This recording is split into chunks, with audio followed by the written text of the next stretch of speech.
परमानंद मग्न भक्त और उनकी ईश्वर के साथ प्रेम लीला। छोटे महाशय, बैठो। मैं अपनी जगन माता से वार्तालाप कर रहा हूं। मैंने अत्यंत श्रद्धा के साथ कमरे में चुपचाप प्रवेश किया था। मास्टर महाशय के देवता सदृश रूप ने मुझे चकाचौंध कर दिया।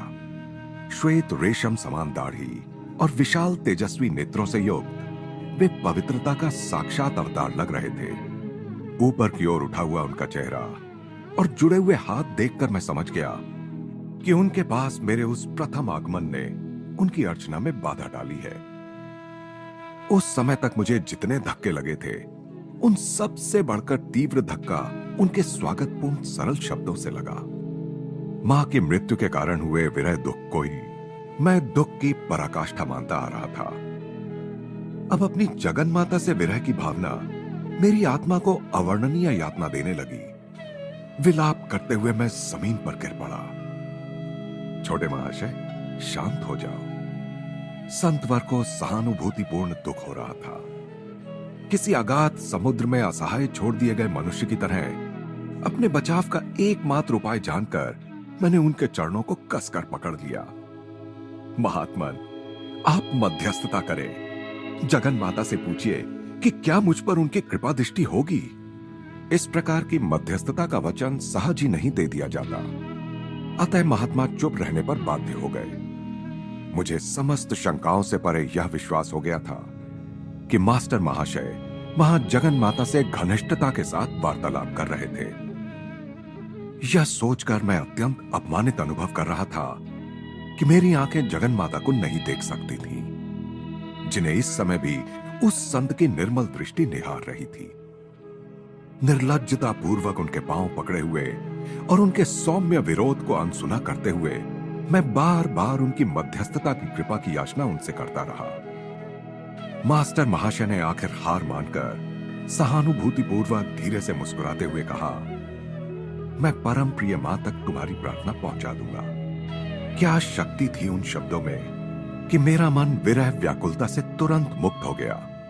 महाशय, अपना वचन याद रखिएगा। मां का संदेश पाने के लिए मैं पुनः शीघ्र ही आपकी सेवा में उपस्थित हो जाऊंगा।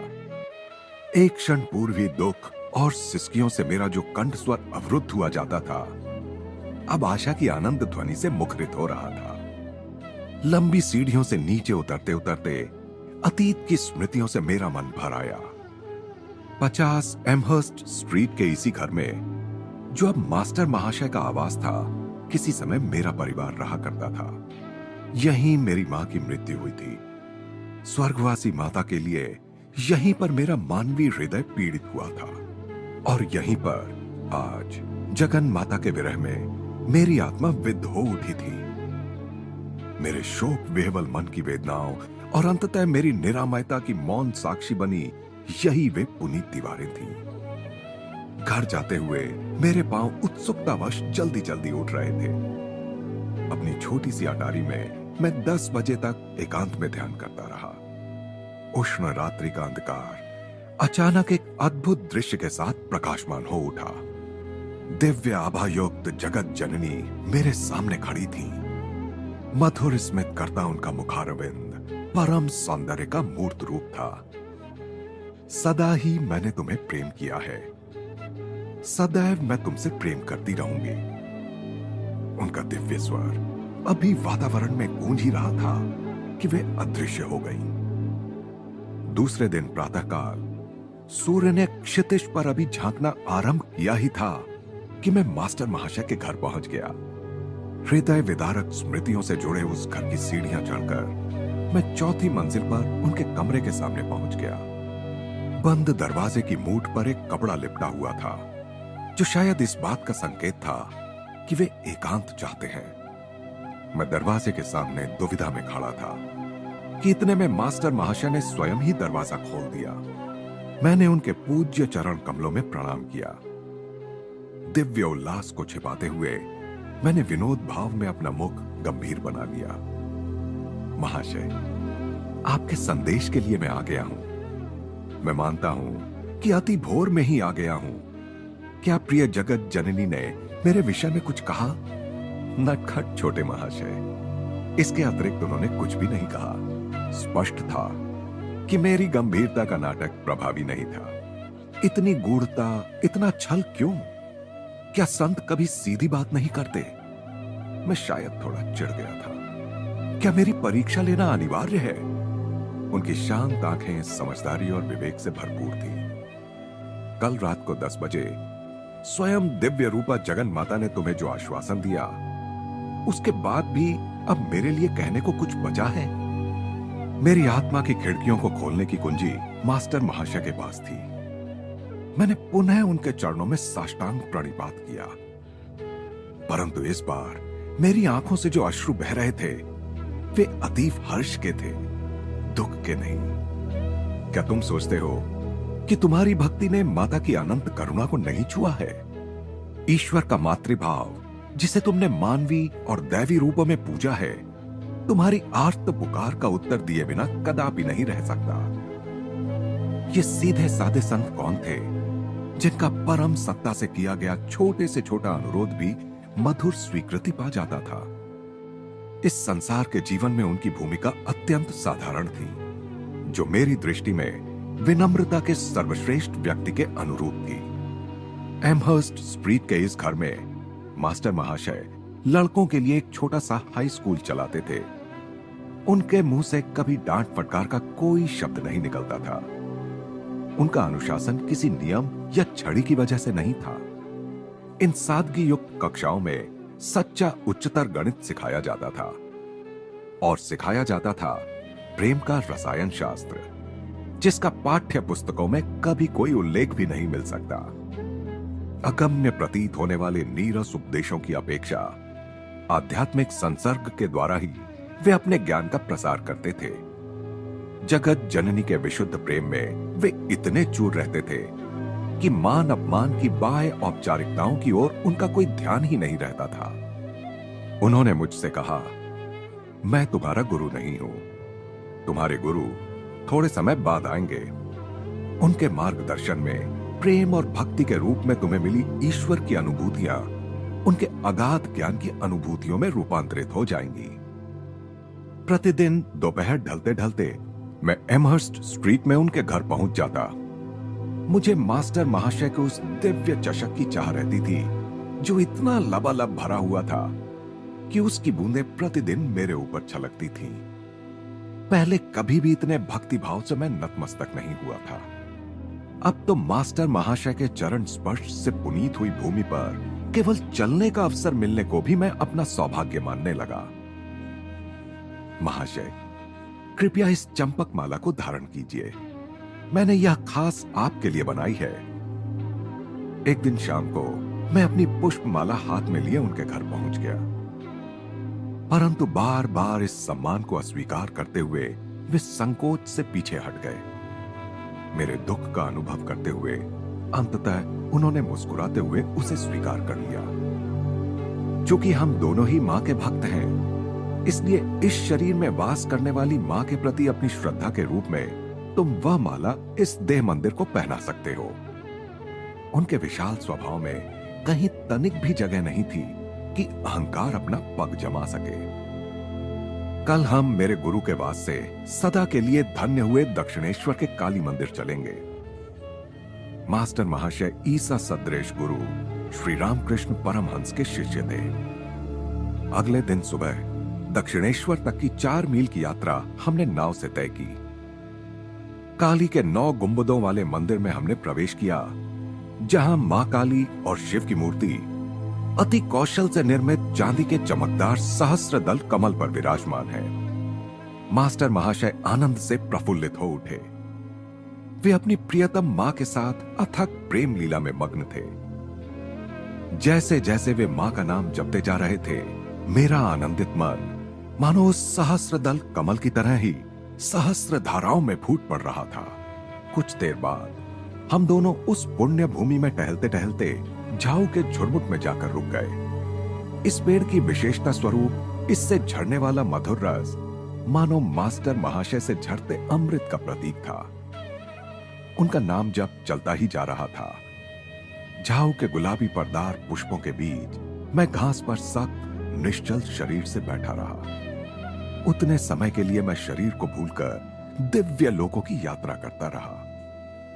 इस संत के साथ की गई दक्षिणेश्वर की अनेक तीर्थ यात्राओं में यह प्रथम थी। मास्टर महाशय से ही मैंने ईश्वर के मातृत्व पक्ष या ईश्वरीय करुणा के माधुर्य को जाना। उस शिशु सरल संत को ईश्वर के पितृत्व पक्ष या ईश्वरीय न्याय में कोई रुचि नहीं थी। कठोर, सटीक, गणितीय निर्णय की कल्पना ही उनके कोमल स्वभाव के विपरीत थी।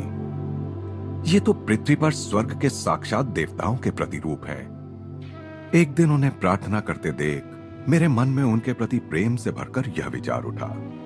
किसी प्रकार की निंदा, आलोचना या गुण दोष का विचार कभी उनके मन में नहीं उठा। वे तो इस जगत को आद्य पवित्रता से चिर परिचित अपनी दृष्टि से ही निहारते थे। उनकी काया, वाणी, मन, कर्म सब कुछ उनकी आत्मा की सरलता के साथ सहज सुसामंजस्य रखते थे। मेरे गुरुदेव ने मुझे यही बताया था। अपने हर उपदेश को किसी प्रकार के आग्रह या अधिकार वाणी के बिना इसी श्रद्धा पूरित वाक्य के साथ वे समाप्त करते थे। श्री रामकृष्ण के साथ मास्टर महाशय की एकात्मता इतनी गहरी हो गई थी कि अपने किसी भी विचार को अब वे अपना विचार नहीं मानते थे। एक दिन संध्या समय मास्टर महाशय और मैं एक दूसरे का हाथ थामे उनके स्कूल के पास वाले रास्ते पर चल रहे थे और तभी मेरा आनंद फीका हो गया जब एक परिचित घमंडी व्यक्ति वहां आ पहुंचा। उसने अपने लंबे प्रवचन से हमें तंग कर दिया। मैं देख रहा हूं कि तुम इस आदमी से प्रसन्न नहीं हो। मास्टर महाशय की मेरे कान में यह फुसफुसाहट अपनी ही बातों में मग्न उस घमंडी को सुनाई नहीं दी। मैंने इस बारे में जगन माता को बता दिया है। उन्हें भी हमारी दुखद परिस्थिति का ज्ञान है। उन्होंने वचन दिया है कि जैसे ही हम उस लाल मकान के पास पहुंचेंगे वे इस आदमी को एक अत्यावश्यक काम की याद दिला देंगी। मेरी दृष्टि उस मुक्ति स्थल पर लगी रही। उसके लाल द्वार पर पहुंचते ही अपना अधूरा वाक्य भी पूरा किए बिना और कुछ भी कहे बिना वह व्यक्ति अचानक मुड़कर चला गया। विक्षुब्ध वातावरण में फिर से शांति छा गई। एक अन्य दिन मैं हावड़ा रेलवे स्टेशन के पास अकेला ही टहल रहा था। एक पल के लिए मैं एक छोटे से मंदिर के पास खड़ा हो गया और वहां ढोलक, करताल के शोर में जोर जोर से कीर्तन करते लोगों को मन ही मन कोसने लगा। केवल मुंह से तोते की तरह प्रभु का पवित्र नाम लेते रहने वाले इन लोगों के कीर्तन में भक्ति का कितना अभाव है, मैं मन ही मन सोच रहा था। अचानक मास्टर महाशय को तेज कदमों से अपनी ओर आते देखकर मैं विस्मित हो गया। महाशय, आप यहां कैसे? उस संत ने मेरे प्रश्न की ओर कोई ध्यान न देकर सीधे मेरे मन के विचार का उत्तर दिया। क्या यह सच नहीं है छोटे महाशय कि प्रभु का नाम किसी भी मुंह से क्यों ना निकला हो मधुर ही लगता है, चाहे वह मुंह अज्ञानी का हो या ज्ञानी का? उन्होंने स्नेहपूर्वक एक हाथ से मुझे अपने अंक में भर लिया।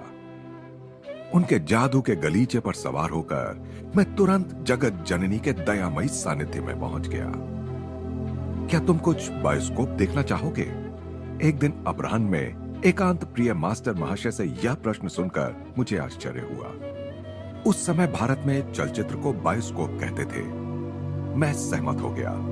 किसी भी कारण से क्यों ना हो, उनके सानिध्य में रहने का आनंद मेरे लिए पर्याप्त था।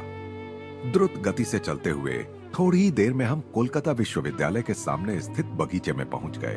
मास्टर महाशय ने वहां जलकुंड के पास स्थित एक बेंच की ओर इशारा किया। यहां कुछ देर बैठते हैं। मेरे गुरुदेव ने मुझे बताया था कि जब भी कोई जलाशय दिखाई दे तो ध्यान करना चाहिए। यहां यह शांत जल ईश्वर की विराट शांति का स्मरण कराता है। जिस प्रकार जल में सभी वस्तुओं का प्रतिबिंब पड़ता है, उसी प्रकार संपूर्ण ब्रह्मांड विश्व चैतन्य में प्रतिबिंबित होता है। मेरे गुरुदेव प्रायः यह कहते थे।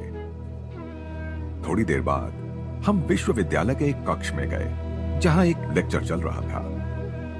बीच बीच में स्लाइड से चित्र भी दिखाए जा रहे थे, किंतु वह लेक्चर और स्लाइड शो दोनों ही समान रूप से अत्यंत नीरस थे। तो ये है वह बायोस्कोप जो मास्टर महाशय मुझे दिखाना चाहते थे। मैं अधीर हो उठा था, परंतु चेहरे पर उकताहट का कोई भाव लाकर मैं मास्टर महाशय को दुखी नहीं करना चाहता था। इतने में वे चुपचाप मेरी ओर झुके। मैं देख रहा हूं छोटे महाशय कि तुम्हें यह बायोस्कोप अच्छा नहीं लग रहा है। मैंने यह बात जगत जननी को बता दी है और उन्हें भी हम दोनों से पूर्ण सहानुभूति है। उन्होंने मुझसे कहा है कि अभी बिजली की रोशनी बंद हो जाएगी और पुनः तब तक नहीं जलेगी जब तक हम दोनों यहां से खिसक ना ले। जैसे ही मेरे कान में चल रही उनकी यह फुसफुसाहट समाप्त हुई, कक्ष में अंधेरा छा गया। अब तक ऊंची आवाज में जोर जोर से व्याख्यान दे रहे प्रोफेसर महोदय की वाणी विस्मय से एक पल के लिए रुक गई और फिर उन्होंने कहा, इस कक्ष की विद्युत प्रणाली में कुछ गड़बड़ मालूम होती है। इतने समय में मास्टर महाशय और मैं उस कक्ष के द्वार से बाहर निकल चुके थे। बरामदे में से जाते हुए मैंने पलटकर पीछे देखा तो उस कक्ष में फिर से रोशनी हो गई थी। छोटे महाशय, उस बायोस्कोप से तुम निराश हो गए थे, परंतु मैं समझता हूं कि तुम्हें एक दूसरा बायोस्कोप अवश्य पसंद आएगा। मास्टर महाशय और मैं विश्वविद्यालय भवन के सामने एक फुटपाथ पर खड़े थे। उन्होंने हृदय के स्थान पर मेरी छाती पर धीरे से थपकी दी। उसी के साथ मुझ पर एक अद्भुत निस्तब्धता छा गई। जिस प्रकार ध्वनि यंत्र में खराबी आ जाने पर आधुनिक सिनेमा भी मूक चलचित्र बन जाते हैं, उसी प्रकार विधाता के हाथ ने किसी अगम्य चमत्कार के द्वारा जगत के सारे कोलाहल का गला घोंट दिया। पदयात्री, ट्राम गाड़ियां, मोटर कारें, बैलगाड़ियां, लोहे के चक्कों वाली घोड़ा गाड़ियां, सब बिना कोई आवाज किए इधर से उधर आ जा रहे थे। मैं अपने पीछे, दाएं, बाएं के सभी दृश्य वैसे ही देख रहा था जैसे अपने सामने के दृश्य। मानो मेरी दृष्टि सर्वव्यापी हो गई हो। कोलकाता के उस छोटे से हिस्से की समस्त गतिविधियों का परिदृश्य मेरे समक्ष बिना कोई आवाज किए चल रहा था। राग की पतली परत के नीचे नजर आने वाली अग्नि की दीप्ति के समान मध्यम प्रभा सारे परिदृश्य में व्याप्त थी। मेरा अपना शरीर उस परिदृश्य में विद्यमान अनेक परछाइयों से अधिक कुछ भी नहीं लग रहा था। फर्क सिर्फ इतना था कि मेरे शरीर की परछाई निश्चल थी, जबकि अन्य सभी परछाइयां बिना किसी आवाज के इधर उधर आ जा रही थी। कई लड़के जो मेरे मित्र ही थे मेरी ओर आए और चले गए। यद्यपि उन्होंने मेरी ओर सीधे देखा, परंतु उसमें पहचान का कोई संकेत तक नहीं था। इस अद्वितीय मूक नाट्य ने मुझे एक अवर्णनीय आनंद से विभोर कर दिया। मैं किसी आनंदामृत के झरने से जी भरकर अमृत पान कर रहा था। अकस्मात मेरी छाती पर पुनः मास्टर महाशय का कोमल आघात हुआ। जगत का कर्ण कर्कश कोलाहल मेरी अनिच्छुक श्रवणेंद्रियों पर टूट पड़ा। मैं लड़खड़ाया जैसे किसी ने अत्यंत नाजुक स्वप्न से निष्ठुरता पूर्वक जगा दिया हो। वह दिव्य मदिरा मेरी पहुंच से बाहर हटा दी गई थी।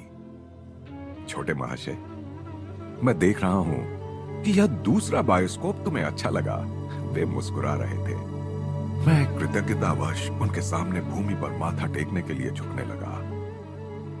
उन्होंने कहा, अब तुम मेरे साथ यह नहीं कर सकते। तुम जान गए हो कि भगवान तुम्हारे देह मंदिर में भी स्थित है। मैं जगन माता को तुम्हारे हाथों के माध्यम से अपने चरणों को छूने नहीं दूंगा। यदि किसी ने सीधे साधे विनम्र मास्टर महाशय को और मुझे उस समय उस भीड़ भरे फुटपाथ से दूर जाते देखा होगा तो उसे अवश्य ही संदेह हुआ होगा कि हम दोनों नशे में धुत हैं। मुझे लग रहा था कि संध्या के प्रकाश की रंग बदलती छटाएं भी हमारी ही तरह ईश्वर के नशे में डूबी जा रही थी। तुच्छ शब्दों में उनकी महत कृपा का वर्णन करने का प्रयास करते हुए यह विचार मेरे मन में आए बिना नहीं रहता कि क्या मास्टर महाशय और अन्य संतजनों को जिनसे मैं मिला था उस समय यह ज्ञात होगा कि अनेक वर्षों परांत मैं एक पाश्चात्य देश में बैठकर उनके भगवत भक्ति रस से ओतप्रोत जीवन की गाथाएं लिखूंगा। उन्हें इसका पूर्व ज्ञान हो तो मुझे कोई आश्चर्य नहीं होगा। ना ही मैं सोचता हूं मेरे पाठकों को होगा जो यहां तक मेरे साथ रहे हैं। सभी धर्मों के संतों ने ईश्वर को दिव्य प्रियतम मानकर उस सरल आधार पर ईश्वर साक्षात्कार प्राप्त किया है। चूंकि परम ब्रह्म निर्गुण और अचिंत्य है, इसलिए मानवीय विचार और आकांक्षा ने सदा ही उसे जगन माता का रूप दिया है। सगुण साकार ईश्वर और निर्गुण निराकार ब्रह्म के मतों का संयोग हिंदू विचारधारा की प्राचीन उपलब्धि है, जिसका प्रतिपादन वेदों और भगवत गीता में किया गया है। परस्पर विरोधी विचारों का यह मिलाप हृदय और बुद्धि दोनों को ही संतुष्ट करता है। भक्ति और ज्ञान मूलतः एक ही है। प्रपत्ति अर्थात ईश्वर में आश्रय लेना और शरणागति अर्थात ईश्वरीय अनुकंपा के प्रति संपूर्ण समर्पण भाव वस्तुतः सर्वोच्च ज्ञान के पथ हैं। मास्टर महाशय एवं अन्य सभी संतों की विनम्रता इस बोध से उपजती है कि वे पूर्णतः उस ईश्वर पर निर्भर हैं जो जीवों के एकमात्र आधार और एकमात्र विधाता हैं। चूंकि ईश्वर का स्वरूप ही आनंद है, अतः ईश्वर के साथ समस्वर होने वाला या उसमें मग्न होने वाला मनुष्य सहज ही असीम आनंद का अनुभव करता है। आनंद उन सब में सर्वप्रथम और सर्वोपरि है जिनके लिए आत्मा और इच्छा शक्ति तड़पती है। सभी युगों के संतों ने शिशु सुलभ भाव से जगन माता को प्राप्त किया और उन सभी ने कहा कि उन्होंने सदा ही जगन माता को उनके साथ खेलते पाया। मास्टर महाशय के जीवन में महत्वपूर्ण और महत्वहीन अवसरों पर भी इस दिव्य खेल की अभिव्यक्तियां स्पष्ट हुई। ईश्वर की दृष्टि में कुछ भी छोटा या बड़ा नहीं होता।